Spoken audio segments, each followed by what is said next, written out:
Hello दोस्तों, स्वागत है आप सभी का आज की इस वीडियो में। और welcome to my channel banking maths. Let's practise. चलिए, सबसे पहले मैं अपना थोड़ा इंट्रो देता हूँ। माय इंट्रोडक्शन इज, मेरा नाम मयंक है और मैं आईबीपीएस पीओ और आईबीपीएस क्लर्क 2021 के बैच में सेलेक्ट हुआ था। मेरा दोनों एग्जाम क्लियर हुए थे। और बैंक ऑफ इंडिया मुझे एज अ पीओ और Canara Bank as a clerical मिला, तो मैंने Bank of India PO join किया 2021 में। तो मुझे अराउंड 2.5 साल का बैंकिंग एक्सपीरियंस है। और प्रेजेंटली मैं बैंक ऑफ इंडिया में पोस्टेड हूँ। मेरी फर्स्ट ब्रांच जहाँ पोस्टेड था वहीं पोस्टेड हूँ अभी भी। तो मैंने अपना ये चैनल जो आप लोगों की हेल्प के लिए बनाया है, और मेनली हेल्प मैं चाहता हूँ कि आपकी क्वांट और रीजनिंग में हो, क्योंकि वो दो सेक्शन मेरे काफ़ी अच्छे हैं। मतलब मैंने उनमें पास्ट में भी काफ़ी अच्छा स्कोर किया हुआ है। और उसके अलावा अगर बैंकिंग से रिगार्डिंग भी कोई आपकी क्वेरीज होती हैं तो उसको ज़रूर कमेंट कीजिए, ज़रूर पूछिए।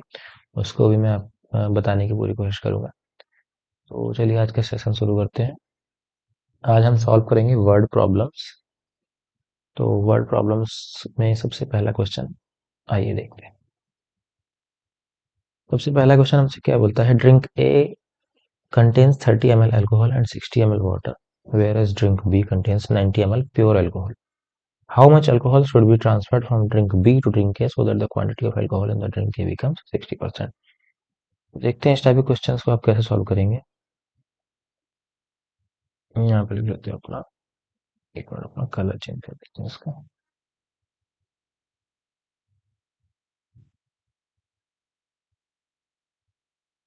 ये हमने शुरू कर दिया अपना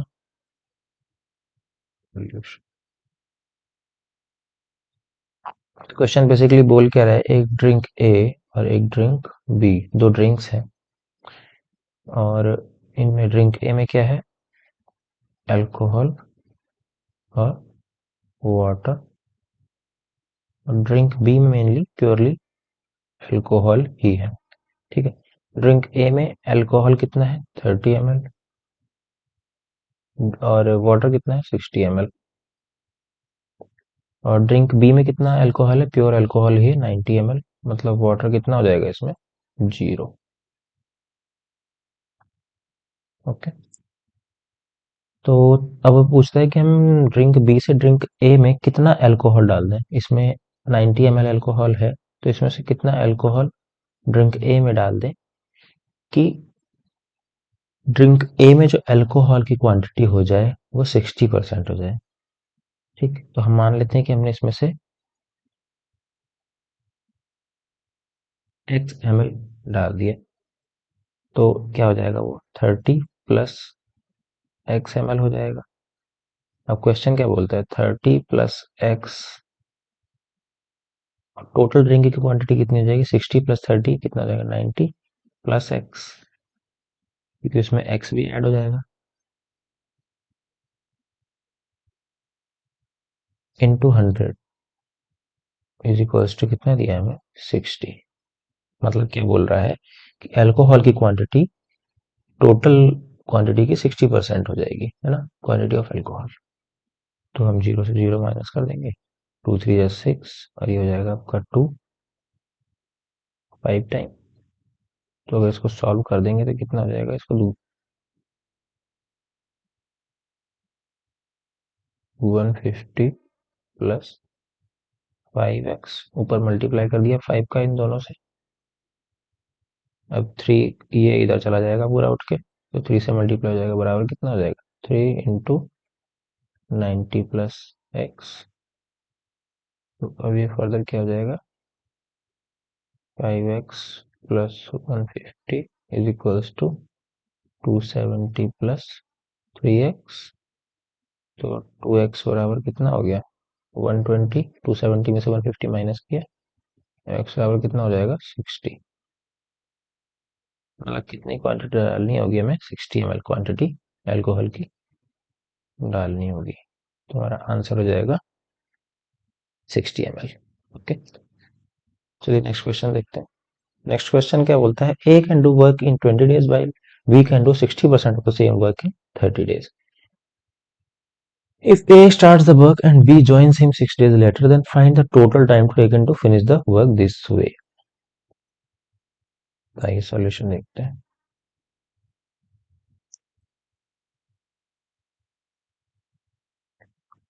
ए एक काम को कितने दिन में करता है? 20 दिन में। बी कितना टाइम में करेगा? अगर 60% 30 दिन में कर रहा है, 60% 30 दिन में करता है, ठीक। तो 100% के लिए कितना टाइम रहेगा? 30 × 100/60 टू 50। तो बी कितने दिनों में करेगा? 50 दिनों में, ठीक। अब ले लेते हैं हम इनका एलसीएम। कितना आ जाएगा? 100, यहाँ आ गया 5, यहाँ आ गया 2। तो ए एक दिन में 5 यूनिट काम करता है, बी एक दिन में 2 यूनिट काम करता है। A start the work and B joins him 6 days later. क्या कहते हैं जी? इन्होंने कहा ए ने स्टार्ट किया, ओके, और ए ने 6 दिन काम किया। एक दिन में 5 यूनिट, तो 6 दिन में कितना आएगा? 5 6 जा 30, 30 यूनिट। 30 यूनिट कर दिया इसने, बस रिमेनिंग कितना बचा?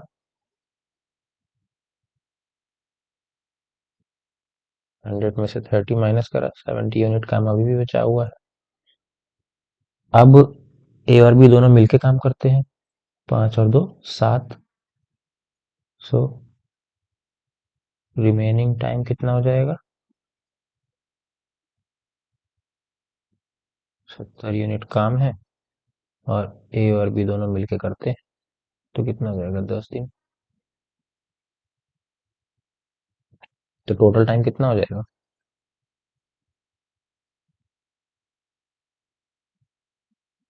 10 + 6 दिन इसने अकेले किया था। 10 + 6 कितना हो गया आपका? 16 डेज। ओके, तो ये आपका आंसर हो जाएगा 16 डेज। चलिए नेक्स्ट क्वेश्चन देखते हैं। नेक्स्ट क्वेश्चन बोलता है कि एक टेस्ट में 5 क्वेश्चन हैं और एक ईच क्वेश्चन के 5 ऑप्शंस हैं। जैसे हमारे पास भी यहाँ 5 ऑप्शंस हैं, out of which only one is correct, एक ही सही होता है। Then what is the probability that an aspirant will get exactly one question correct given that he attempts all the question. सारे क्वेश्चन उसने अटेम्प्ट करे हैं और ये पूछते हैं कि इस चीज की प्रोबेबिलिटी क्या है कि उसको केवल एक क्वेश्चन सही होगा। तो चलिए देखते हैं इसका solution.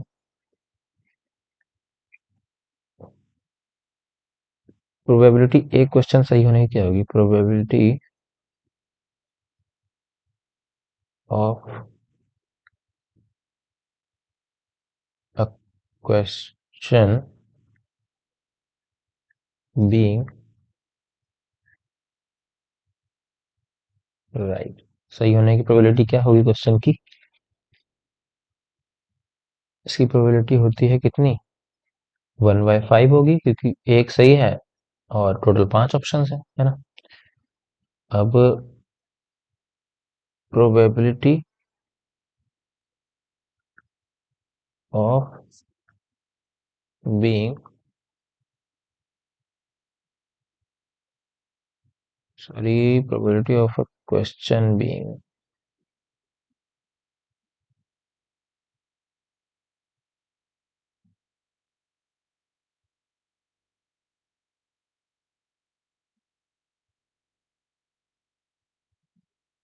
Probability of a question being wrong, गलत होने की कितनी हो जाएगी? सही होने की 1/5 है। क्यों? क्योंकि एक ऑप्शन सही होगा और टोटल 5 है, और गलत होने की कितनी हो जाएगी? 4 ऑप्शन गलत हैं, टोटल 5 है, ठीक। तो अब क्या देखेंगे?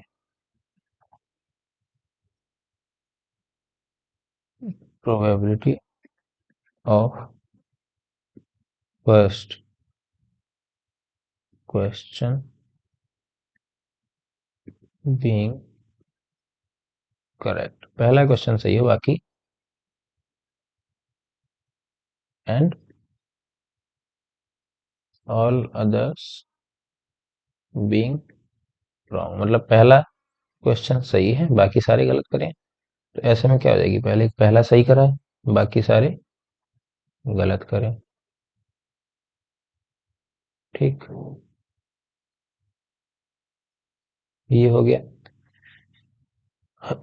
इसी तरीके से हमने यहाँ पे केवल पहला क्वेश्चन सही माना है, ठीक है।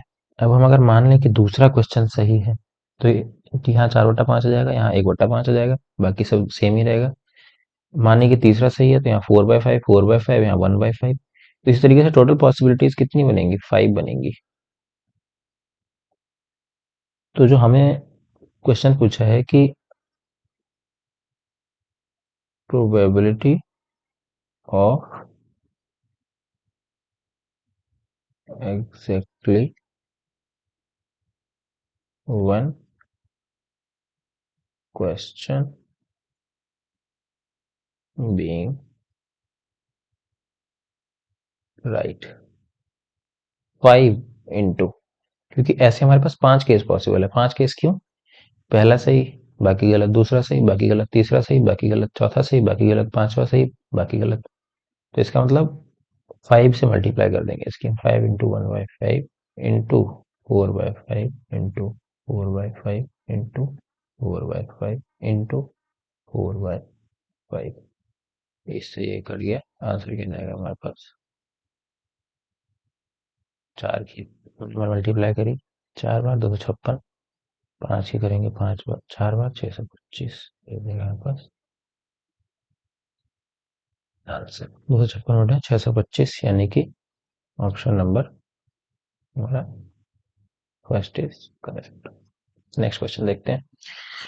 तीन दोस्त हैं, A B C wants to distribute among rupees 2400 among themselves such that the share of A is rupees 400 more than that of B and share of C is 20% less than that share of A। क्या होते हैं, तीन दोस्त हैं, A B सी, ठीक है। Total इनके पास कितने हैं, 2400 रुपये सब मिला के, ठीक। अब क्या बोलता है कि जो ए का जो शेयर है वो बी से 400 रुपये ज्यादा है, और सी का शेयर ए से 20% कम है। तो अगर हम इसको 5x मानते हैं, ठीक, तो बी के पास कितना हो जाएगा, 5x माइनस 400, क्योंकि बी से 400 रुपये ए के पास ज्यादा है, मतलब बी के पास ए से 400 रुपये कम है। अब सी का जो शेयर है वो ए से 20% लेस है, और 20% हम जानते हैं कि 5 का 20% कितना हो जाएगा, 1 होगा। तो 5x में से हम x माइनस कर देंगे तो हमें सी का शेयर मिल जाएगा, ठीक है। यहाँ पे ये कैसे हुआ, ये आप समझ ही गए होंगे, उम्मीद करता हूँ। 5 का 20% कितना होगा, 1 होगा, तो 5x का 20% कितना होगा, x होगा, ठीक। तो 5x में से x घटा देंगे तो हमें सी का शेयर मिल जाएगा। तीनों को प्लस कर देंगे तो 2400 है। 5 5 10 4 14, 14x माइनस 400 बराबर 2400, 14x बराबर 2800, x बराबर 200, ठीक। x बराबर 200, find the share of B, B का शेयर हमें फाइंड करना है, क्वेश्चन में पूछा है find the share of B. तो बी का शेयर कितना जाएगा, share of B is equal to 5 into x minus 400, मतलब 1000 माइनस 400, मतलब 600। ये हो गया आपका करेक्ट आंसर। नेक्स्ट क्वेश्चन देखते हैं। A and B started business by investing their capitals in the ratio 4:3 respectively. 7 months later, C joins them by investing rupees 10,000. If at the end of the year, profit share of C is rupees 5,000 out of total profit of 21,800, then find the difference between initial investments of A and B.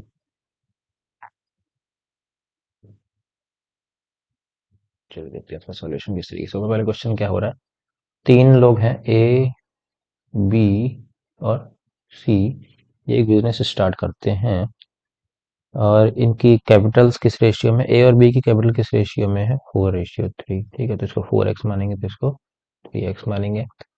और 7 महीने के बाद सी ने उनको join किया है 10,000 की capital के साथ। ठीक, 7 महीने बाद किया है। तो इस टाइप के क्वेश्चन में आप क्या करते हैं, profit share of C is rupees इतना। अब इन्होंने तो पूरे 12-12 महीने इन्वेस्ट किया है, इसने भी 12 किया है, इसने भी 12 किया है। इसने कितना किया है, 12 में 7 घटा दीजिए, केवल 5 महीने के लिए इन्वेस्ट किया है। तो profit share of C is 5,000 out of total profit 21,800। तो प्रॉफिट शेयर ऑफ सी कैसे निकालेंगे, profit share of C is equals to 5 into 10,000 divided by 12 into 4x plus 12 into 3x plus 5 into 10,000। और actual दिया कितना है profit share of C, 5,000 out of कितना, 21,800। ये इसके सॉल्यूशन निकाल देंगे, इक्वेशन को सॉल्व करना है हमें। यहाँ हम क्या करते हैं, यहाँ 3 जीरो से पहले तो ये 3 जीरो काट देते हैं। ठीक, तो हमारे पास क्या रह जाएगा, 50 divided by 48x plus 36x plus 50,000 is equals to 5 divided by 21,800।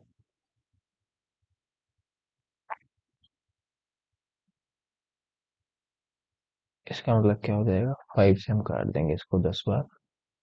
अब ये चला जाएगा ऊपर, तो यहाँ क्या आ जाएगा, 218,0,0 310 इज इक्वल्स टू, तो 48 और 36 को ऐड कर देंगे, कितना आ जाएगा, 8 से 14, 4 3 7 1 8, 84x plus 50,000 which implies what, 84x बराबर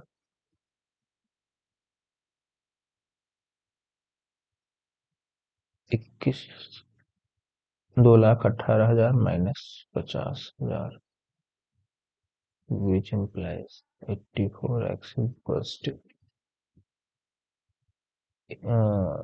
0 0 3 व 0, 8 में से 0 घटाया बचा 8, और 21 में से 5 घटाया बचा 16, एक्स और कितना आ जाएगा हमारे पास, 2,000। ठीक, एक्स बराबर 2,000। तो difference between their initial investment,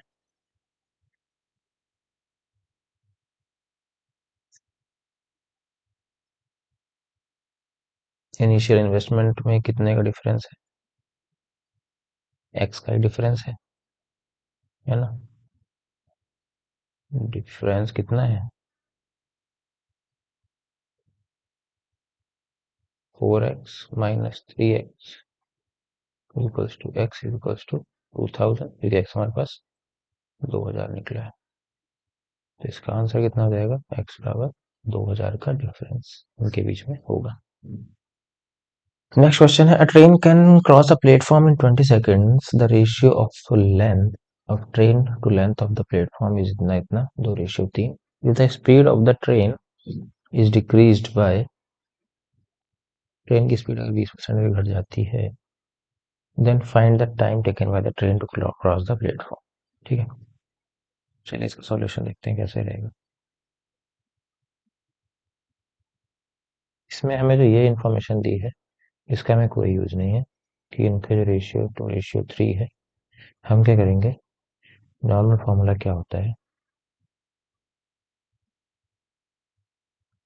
speed is equals to distance by time. Distance तो सेम ही है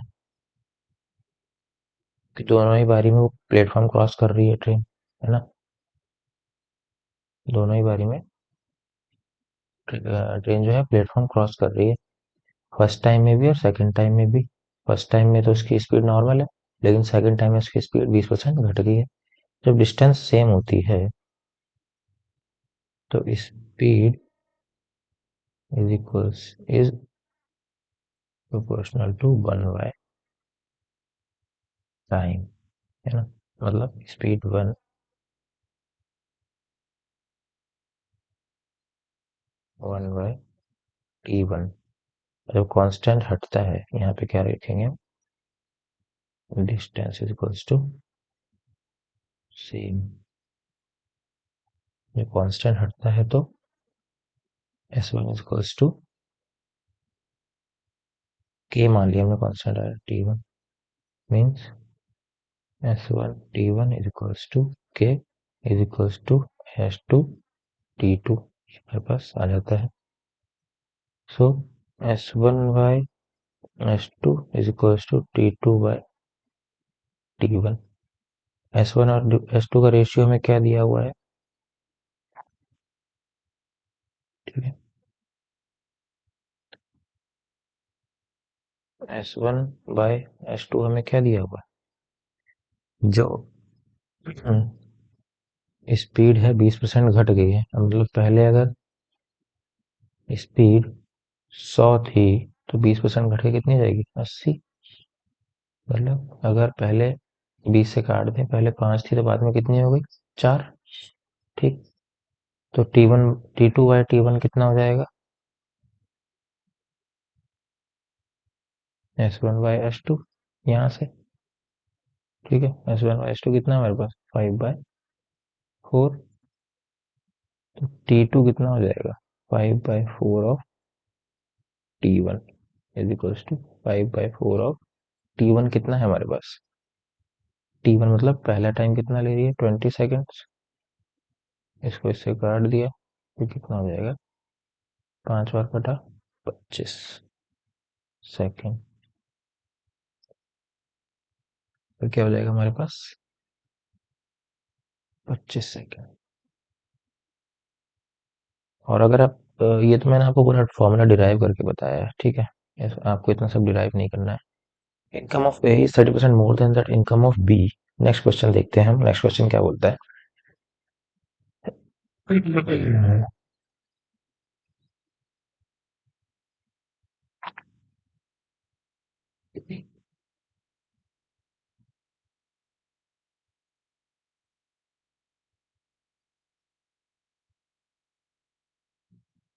नेक्स्ट क्वेश्चन हमारे पास, income of A is 30% more than that income of B.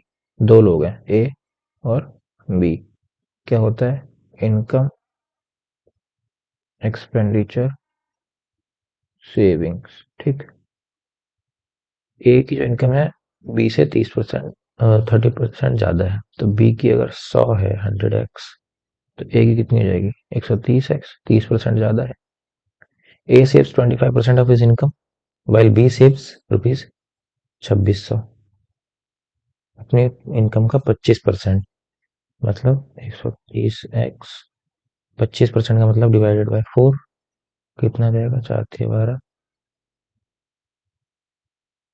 32.5x। ठीक।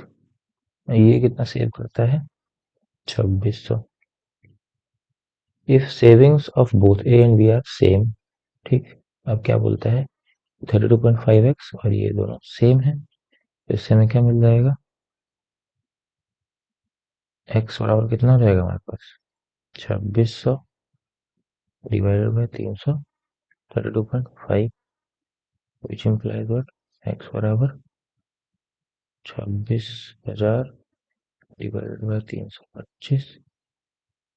अब हम क्या करेंगे, 25 से इसको काट देंगे, 25 जाएगा, 25 से कम 25, 25 के 75। अब इसको काटेंगे तो 25 से कम 25, 25 चौक, 25 से कम 25, एक जीरो बचा तो जीरो आ जाएगा यहाँ पे, 25 चौक 100। ओके, 80 आ जाएगी एक्स की वैल्यू। एक्स बराबर 80 आ गया। फिर बोलता है difference between the expenditure of A and B. A कितना एक्सपेंड करता है, ए कितना स्पेंड करता है, ठीक है। 130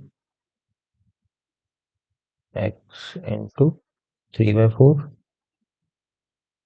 25% खर्च करता है हाँ, ए आपका जो है 25% अपनी इनकम का खर्च करता है, तो 75% बचाता है। 75% का मतलब क्या होता है, 3/4। ओके। और ये एक्स की वैल्यू कितनी जाएगी, 8,000।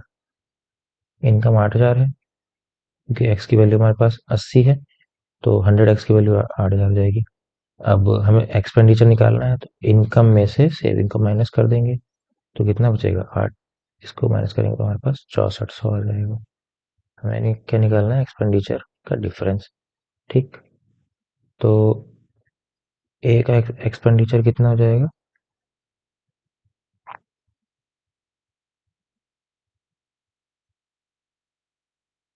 ए का एक्सपेंडिचर हमारे पास 130 एक्स की वैल्यू रख दी 80 इंटू 3/4, 20 बार गया, ये जाएगा 2600 गुणा 3 बराबर 7800। तो यहाँ पे कितना आ जाएगा, 7800। इनके बीच का डिफरेंस निकालना है, 7800 में से 6400 घटा देंगे, सीधे सीधे कितना आ जाएगा,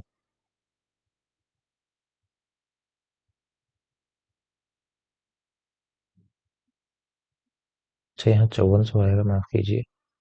8,000 में से 2600 घटाएंगे तो 5400 आएगा, ठीक है। 7800 में से 2400 घटाएंगे, आंसर आ जाएगा 7800 में से 5400 घटाएंगे, बचेगा 2400। इनके बीच का एक्सपेंडिचर के बीच का डिफरेंस। चलिए अगला क्वेश्चन देखते हैं। Difference between the curve surface area and total surface area of right circular cone is 154 centimetre square. If the height of the cone is 18 centimetre, then find the volume of the cone. तो चलिए इसका solution देखते हैं कैसे होगा। Total surface area कितना होता है,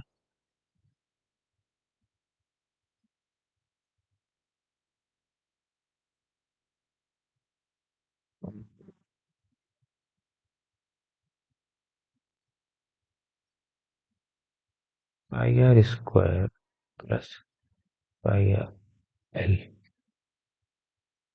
ओके। कर्व कितना होता है, या एल। तो क्वेश्चन क्या बोलता है, अकॉर्डिंग टू क्वेश्चन।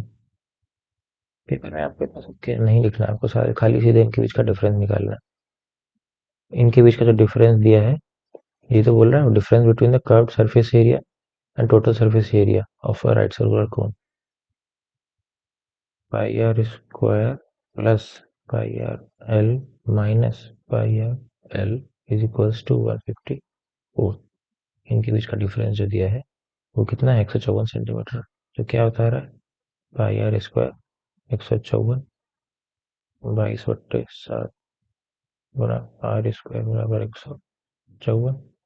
ये जाएगा 7 बार, आर स्क्वायर बराबर 7 गुना 7, आर बराबर 7। ये आ गई हमारे पास रेडियस, ठीक। हाइट हमें कितनी दी है, height of cone h equals to 18। हमसे क्या पूछ रहा है, वॉल्यूम। वॉल्यूम का फॉर्मूला क्या होता है बताइए, 1/3 pi r square h. 1/3 pi r square और एच। 3 से ही जाएगा 6 बार, 7 से जाएगा 1 बार, कितना जाएगा 132 इंटू 6, सॉरी 7 दूनी 14। तो ये 154 हो जाएगा इंटू 6। ये मल्टीप्लाई आप करके देख लीजिए, 6 चौक 24, ऊपर गया 2, दक्षिण 92, 92 924 सेंटीमीटर क्यूब। ये हो गया हमारे पास आंसर। अगला क्वेश्चन देखते हैं। In a sequence of 15 terms, average of first 8 terms is 40, whereas the average of last 5 terms is 45. If the average of all 15 terms is 48 and ninth and 10th terms are in the ratio इतना इतना respectively, then find the 10th term. ठीक, एक और question बोलता है कि 15 terms की एक सीक्वेंस है जिसमें पहले 8 टर्म्स का जो एवरेज है 40 है, लास्ट के 5 टर्म्स का एवरेज है 45 और सारे 15 टर्म्स का जो एवरेज है वो है 48। 9वें और 10वें टर्म को हमें ज्ञात करना है। चलिए शुरू करते हैं।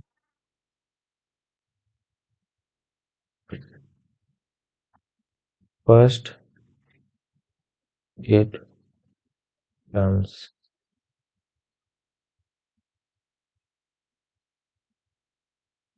एवरेज कितना है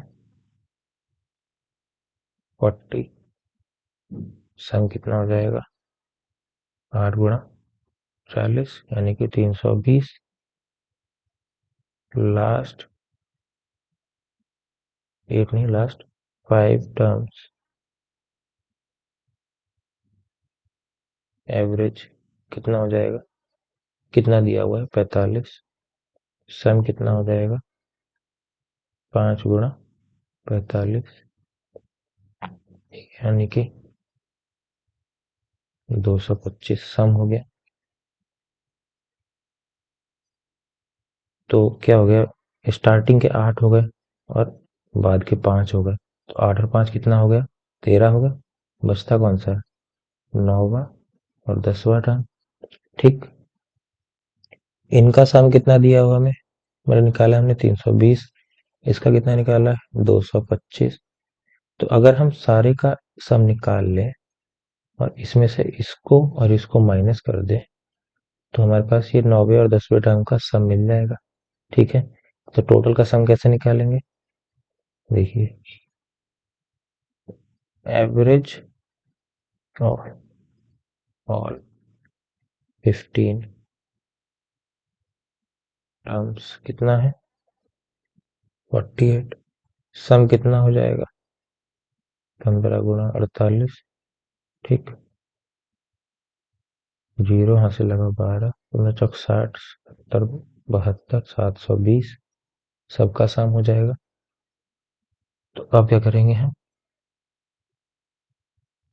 यहाँ पे हम लिख लेते हैं सम ऑफ नॉट ए 8वां नहीं, sum of 9th and 10th term is equals to 720 minus, हमने क्या बोला था सारे 15 का सम निकाल लेंगे, 720 माइनस 225 और 320 को जोड़ के घटा देंगे, 320 और 225, 3 तो 545, कितना आ जाएगा 10 में से 5 घटाया 11 से 4 घटाया 7, 6 में से 5 घटाया बचा 175। ठीक है, अब रेशियो दिया हुआ है 9 and 10th term, 16 ratio 9, so 9th term 16x, 10th term 9x, सम कितना हो जाएगा 16x प्लस 9x, सम निकला कितना हमारे पास 175, 25x बराबर 175 इम्प्लाइज x बराबर कितना आ जाएगा 7। हमसे क्या पूछा है, तो 10th टर्म क्या हो जाएगा हमारे पास 9 गुणा 7 यानी कि 63, तो नन ऑफ दीज हो जाएगा हमारा आंसर, नन ऑफ दीज। चलिए अगला क्वेश्चन देखते हैं। Cost price and selling price of an article are in the ratio 4:5 respectively If the profit percentage earned on selling the article is same as the percentage discount offered while selling it, and the shopkeeper made a profit of rupees 37.50 on selling the article, then find the marked price of the article. Solution लिखते हैं। पहले तो question हमसे क्या बोलता है कि एक कोई आइटम है जिसका सीपी और एसपी किस रेशियो में है, 4:5 में है। और बोलता है कि प्रॉफिट परसेंटेज जितना आइटम को बेचने में मिला है उतने का ही जो हमारा शॉपकीपर है उसने डिस्काउंट दिया है, जितना परसेंटेज प्रॉफिट अर्न हुआ है उतना ही परसेंटेज डिस्काउंट दिया है। और शॉपकीपर को प्रॉफिट हुआ कितना है, 37.50 on selling the article. Then find the mark price of the article, हमें मार्क प्राइस ज्ञात करना है। क्या होता है, सीपी होता है, एसपी होता है, बीच में होता है हमारे पास मार्क प्राइस।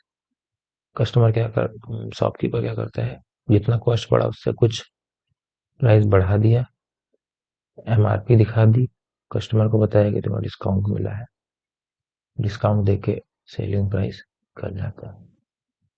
सीपी और एसपी के बीच में जो हमें रेशियो दिया गया है, कितना दिया है, 4 और 5। ये हो गया 4x, ये हो गया 5x। प्रॉफिट परसेंटेज कितना हो गया, 5x में से 4x घटाया कितना, x divided by 4x is equals to कितना हुआ हमारे पास, 25% का प्रॉफिट। 1/4 हुआ ना, एक्स एक्स कट जाएगा, 1/4 मतलब 25%। तो 25% का प्रॉफिट हुआ, तो जो डिस्काउंट होगा, डिस्काउंट परसेंटेज भी इतना ही होगा,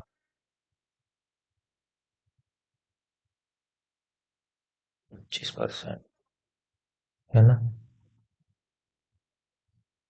एमपी कितना हो जाएगा हमारे पास,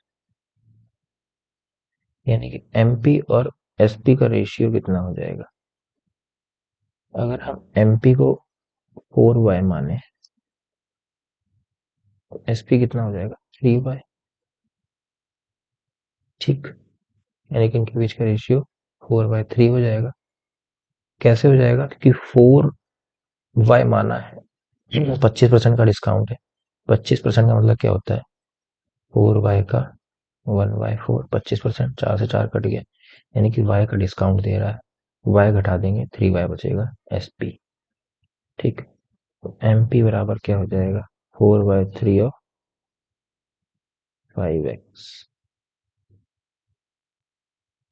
अब हमें एमपी ऐसे निकल जाएगा, लेकिन उससे पहले हमें एक्स की वैल्यू निकालनी पड़ेगी, और एक्स की वैल्यू हमें आप देखेंगे तो दी हुई है। कैसे दी हुई है, कह देता है कि जो प्रॉफिट हुआ है उसको कितने का हुआ है, 37.50। तो प्रॉफिट हुआ कितना, प्रॉफिट कितना होता है, सेलिंग प्राइस में से कॉस्ट प्राइस माइनस कर दो, यानी कि एक्स। एक्स की वैल्यू कितनी दी है, 37.50।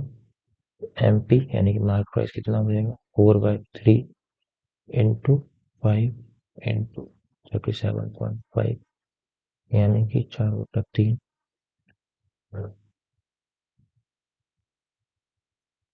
4 और 5 की हम कर देंगे मल्टीप्लाई, 4×5 = 20, गुणा 3 से इसको काट देंगे, कितनी बार में जाएगा, 3×3 12.5, यानी कि 250 रुपीज मार्क प्राइस है।